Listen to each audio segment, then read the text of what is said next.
They won't say it to your face, but the world thinks you're done.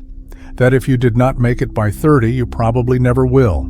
They call it realism, but it's quiet condemnation. And the worst part, you started to believe it. You watch people younger than you rise, go viral, get rich, get seen, and somewhere deep inside, you wonder if you have missed your moment entirely. You do not say it out loud, but it echoes every time you open Instagram. Every time someone asks, "So, what are you up to these days?" There is a kind of shame that does not scream, it just lives inside you. A soft voice that says, "I should have figured it out by now." But what if I told you you are not late, you were just lied to?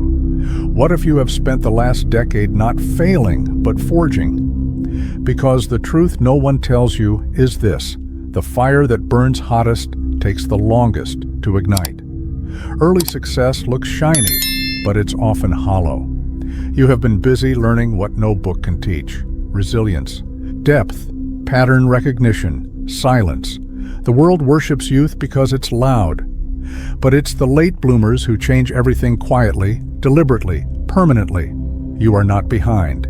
You are becoming. Because after 40 you stop chasing praise and you start building legacy. And maybe, just maybe, this delay was protection.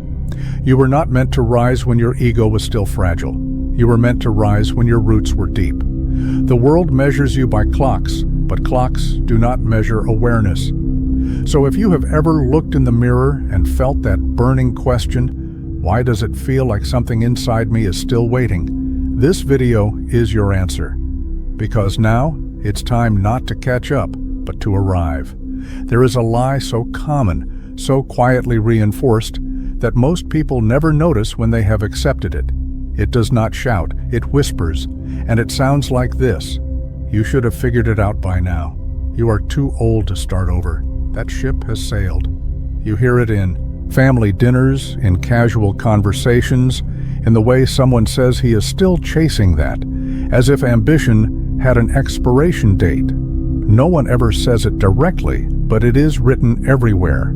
In Hollywood, in job applications, in the tech industry's obsession with 20-year-old billionaires. The message is simple.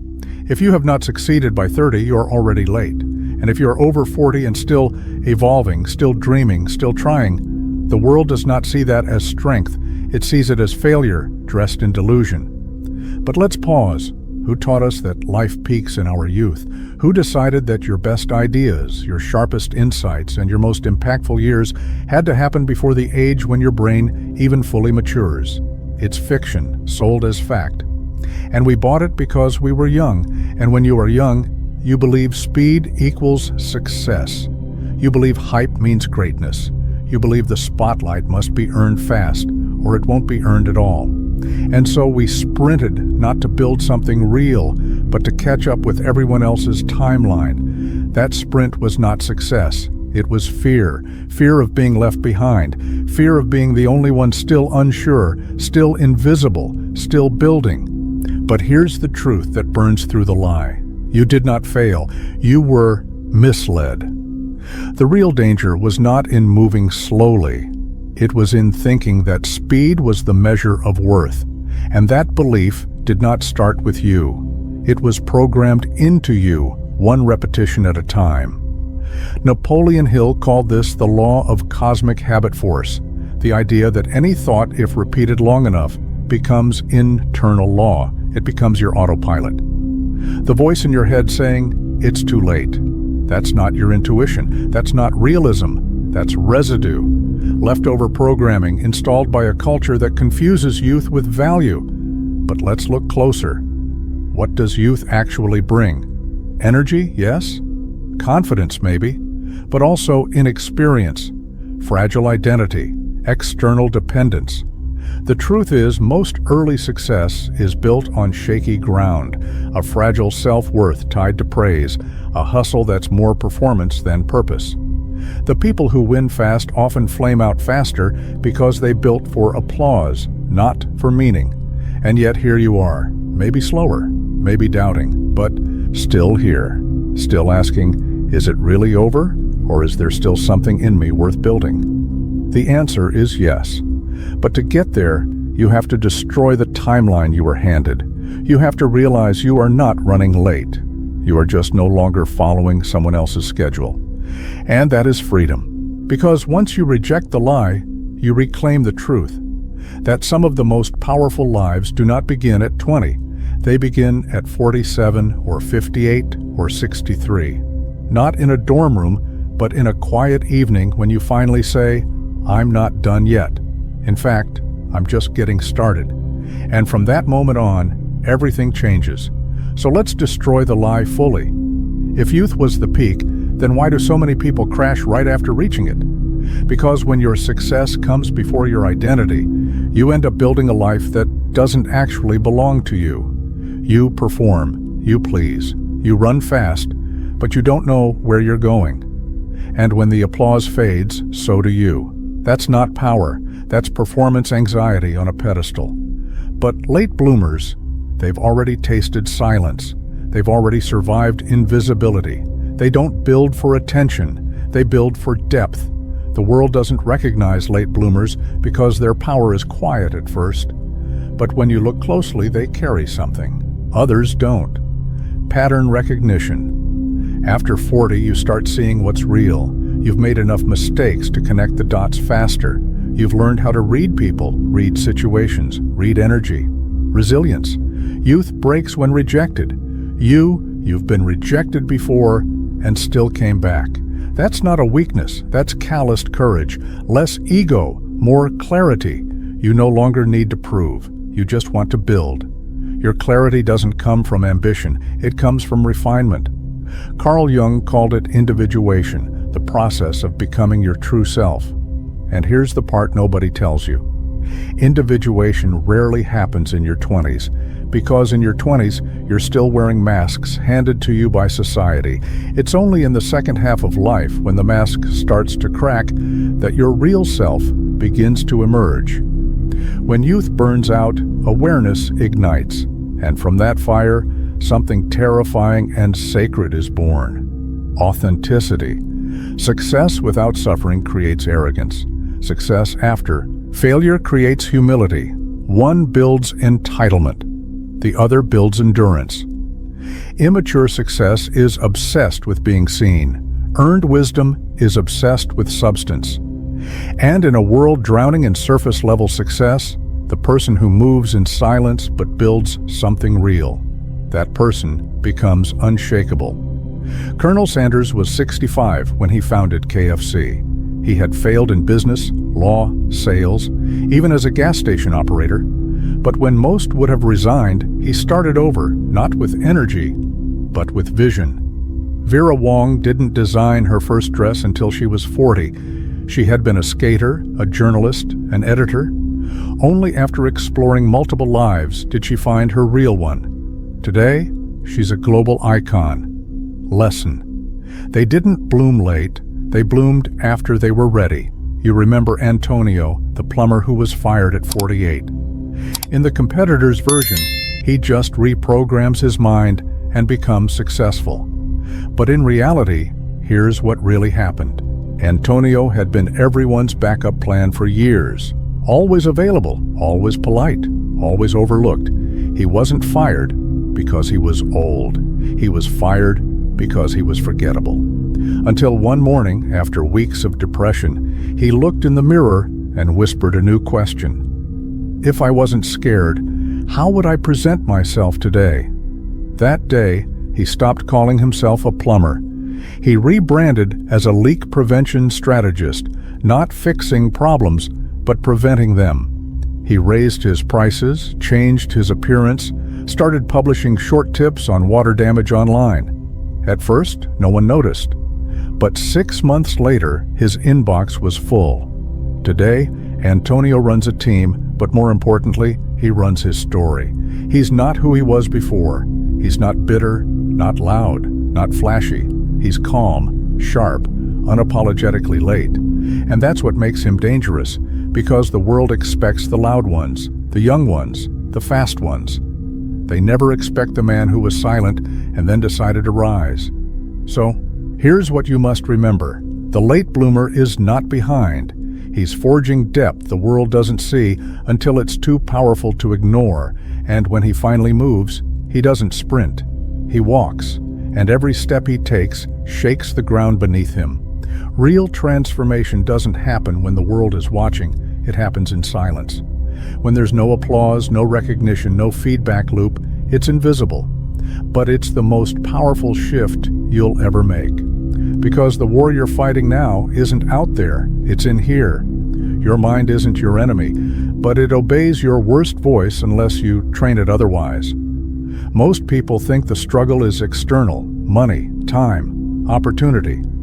But the real enemy is the daily script you repeat without noticing. I'm too old for that.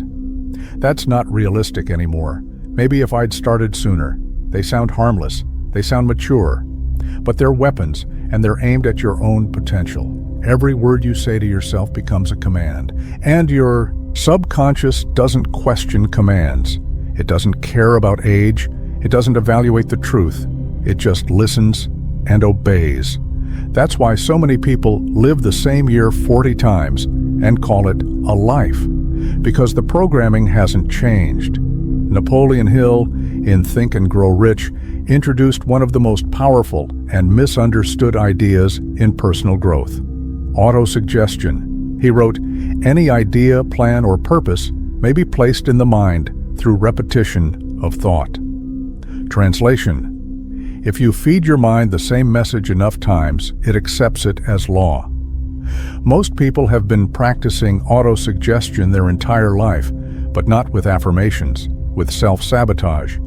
They've rehearsed their limitations so often that they've turned them into a personality. I'm just not good with money. I've always struggled with confidence. I'm not a risk taker. No, you just practice that identity longer than you practice the one you actually want. At first, your new thoughts will feel fake. They're supposed to. You'll say, "I am ready, I am wise, I am capable." And a voice will respond, "Yeah, right." But here's the truth. Feeling fake is the first sign you're saying something new. It's not delusion. It's unfamiliarity. You're not lying. You're leading. You're not pretending. You're rehearsing. Every powerful identity begins with practice. Every powerful belief begins with resistance. Old script: I'm too late. No one will take me seriously. There's no time left. New script: I'm not late. I'm precisely on time.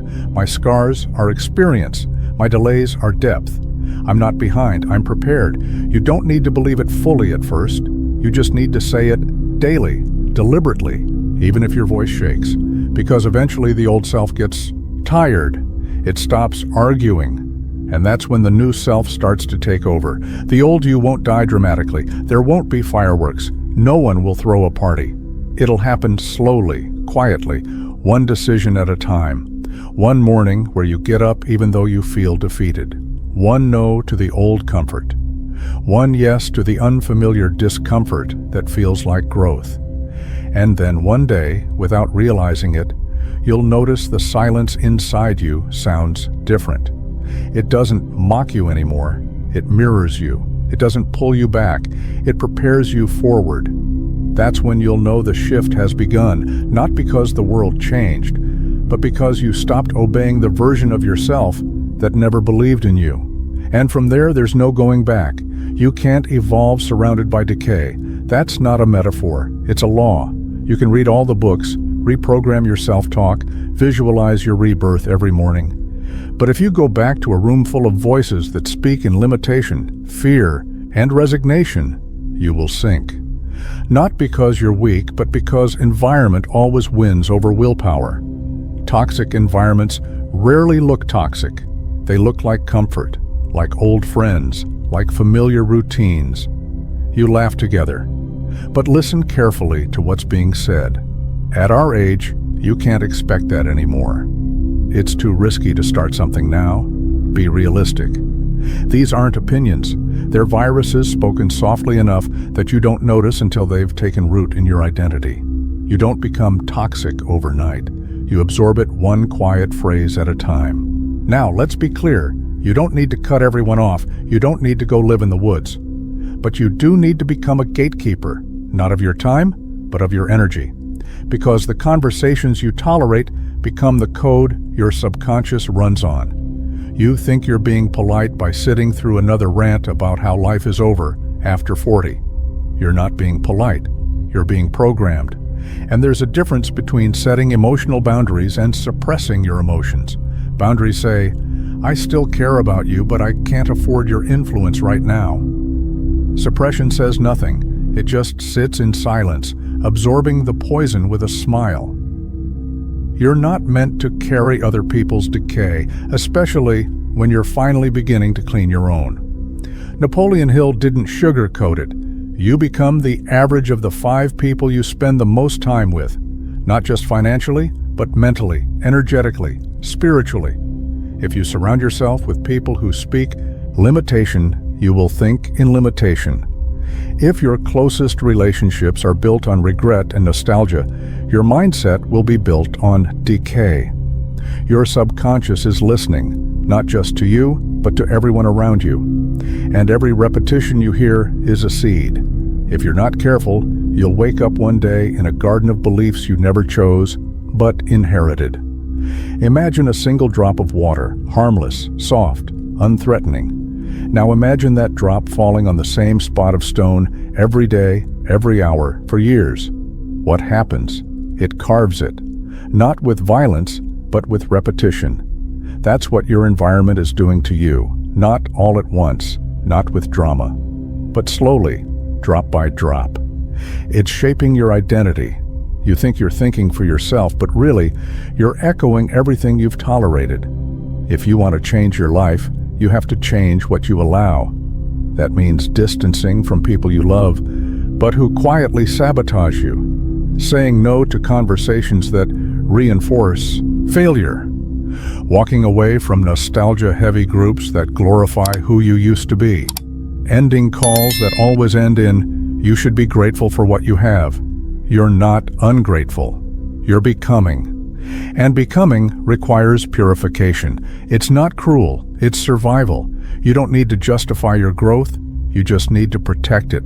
Because this time, you're not rebuilding to be accepted. You're rebuilding to become unrecognizable. It doesn't feel like an enemy, not at first. It feels soft, warm, familiar. Nostalgia wears the mask of comfort, but underneath it hides a brutal truth. It keeps you tied to a version of yourself that no longer exists. And even worse, that version was never fully real. You look at old photos, you replay old songs, you tell stories that begin with, "back when I..." But here's what no one says out loud. You don't miss the past. You miss a version of yourself who still believed, who still had the courage to try without shame, who didn't know what failure felt like, who got up fast without the weight of, "I should have known better." But was that version of you actually better, or just more naive? Was that time really golden? Or are you just too frustrated now to admit that the present still holds potential? There's a version of yourself you imagined, the one who succeeded by 28, who had it all figured out, who didn't lose momentum or direction. And now, in your 40s or 50s, you look back and think, I was supposed to be farther by now. But here's the truth. That version never existed. He was a mirage based on other people's timelines.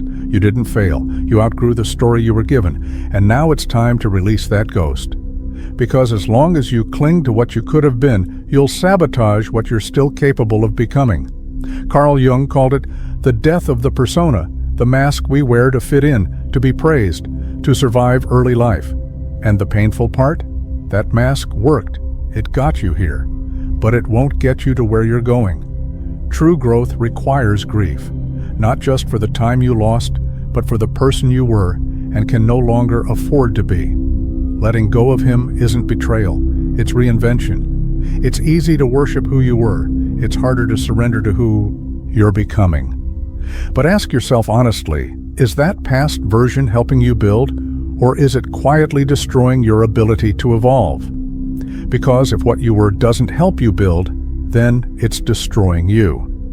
And sometimes the bravest thing you can say is, "Thank you for getting me this far, but I'm not that person anymore." Then close the photo album, stop playing the old playlist, and walk forward, even if you don't yet know who you're walking into. Because the future doesn't belong to who you were. It belongs to the one who's willing to rise without reference. There's a moment in every real transformation that almost no one talks about. It's not dramatic. It's not inspiring. It doesn't look good on camera. But it's where everything changes. It's the moment when you've let go of who you used to be, but haven't yet become who you're meant to be. It's the void, the identity limbo, the season of invisibility. No titles, no certainty, no applause. You're no longer fueled by old dreams, but the new ones aren't clear yet. You're no longer accepted by the old crowd, but you haven't found your people yet either. This is the part where most give up. Not because they're weak, but because they think being undefined means being lost. But that's not true. You're not lost. You're being rewritten. And rewriting takes silence, stillness, unrecognizability. Think of a seed buried underground. No light, no fanfare, no validation. But beneath the surface, everything is changing. Roots are forming. Structure is taking shape. A new identity is being built where no one can see it. That's what this season is, a quiet rebellion, a sacred reconstruction. It's not glamorous, but it's powerful. Because when you do finally re-emerge, you don't come back improved. You come back transformed. But here's where it gets dangerous. Even in this silence, you'll be tempted to look sideways, to scroll, to watch, to compare your uncertainty to someone else's highlight reel. You'll see the young ones rising fast, the old friends who figured it out, the people who seem certain, clear, and miles ahead. And you'll start to wonder, what's wrong with me? Why is it taking me so long? But remember this, they're not ahead. They're just loud. And loud doesn't mean deep. Loud doesn't mean wise. Loud doesn't mean lasting. If you study history, you'll see a pattern. The ones who changed everything disappeared. First, they went silent. They were forgotten. They were mocked. They were misunderstood. Then they returned, different, clear, untouchable. They didn't come back as versions of who they were. They came back unrecognizable. And so will you. But only if you endure the silence. Only if you survive the part of your story that has no applause. So if you're in this space right now, this confusing, quiet, lonely middle, don't rush it. Don't escape it. Don't numb it, because this isn't a breakdown. It's a remodel. And the you that's emerging, he won't need to announce himself. He'll walk into rooms that once ignored him and change the entire temperature without saying a word. The world is moving fast, but it's not going deeper. We're drowning in noise, content everywhere, opinions from everyone, success measured by followers, not by foundation. It's a world obsessed with speed, but starving for substance. Everyone's building, but no one's asking, build what? And why? And that's exactly why the world needs late bloomers, not just to succeed, but to recalibrate the culture. Late bloomers don't move for validation, they move for vision. They've already experienced failure. They've already walked through silence. They're not afraid of discomfort. They're not shaken by setbacks because they've lived through worse. Their fire doesn't scream, it simmers. It's not a flame of ambition. It's the quiet burn of conviction. And conviction builds what noise never can, things that last. We're entering an era where charisma isn't enough, where style without substance collapses quickly, where speed without structure becomes a trap. What the world is starting to crave is wisdom, not just ideas, insight, not just motivation, maturity, and that's the domain of the late bloomer. Because wisdom isn't taught. It's earned through silence, reflection, reinvention, and resistance. Late bloomers are not competing anymore. They're guiding. They don't raise their voice to be heard.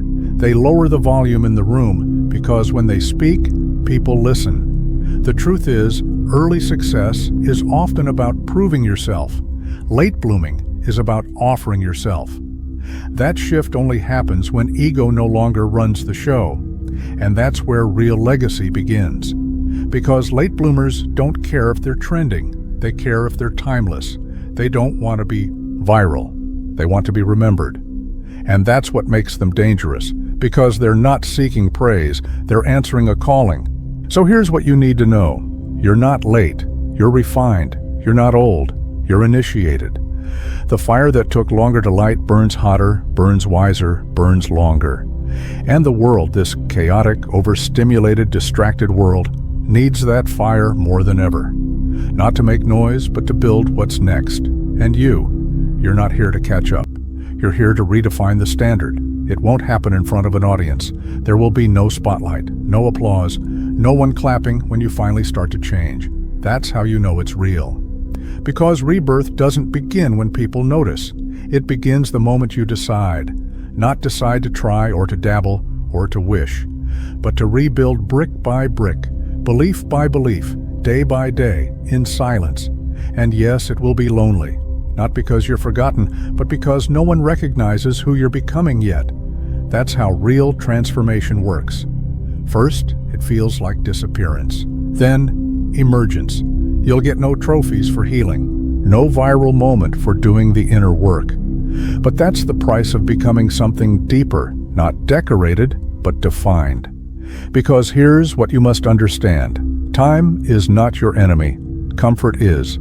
Comfort keeps you looping. Comfort keeps you apologizing. Comfort keeps you chasing a life built by other people's rules.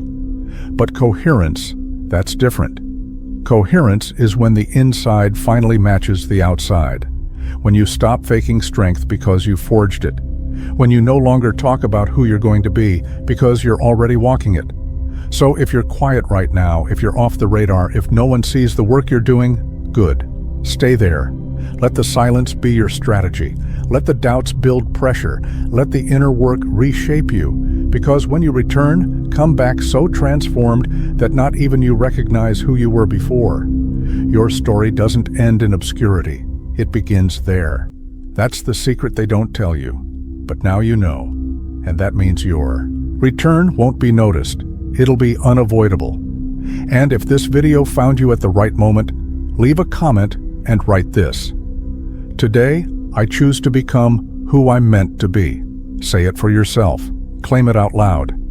And if you know someone who's quietly rebuilding, someone who feels late but isn't, share this video with them. Like it, so it reaches the people who need it next. Your time isn't over. It's just beginning.